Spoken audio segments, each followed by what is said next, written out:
राधा कृष्ण ने प्यार किया तो राधा ने थोड़ी पूछा था कि तू का नाम मुसलमान है कि हिंदू है। कैसे पूछती राधा?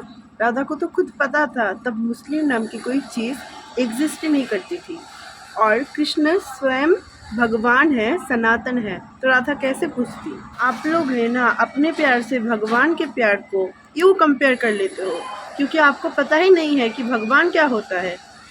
श्री कृष्ण जो अपने मुंह में पूरा विश्व ब्रह्मांड दिखा दिया, इस छोटी उंगली पे गोवर्धन पर्वत उठा लिया और उसके प्यार से आप खुद के प्यार को कंपेयर कर रहे हो। तो महाकुंभ से फेमस हुई थी ना, तब तो बड़ा आनंद हो रहा था, मैं तो फेमस हो गया, चुटकी में सब कुछ बदल गया।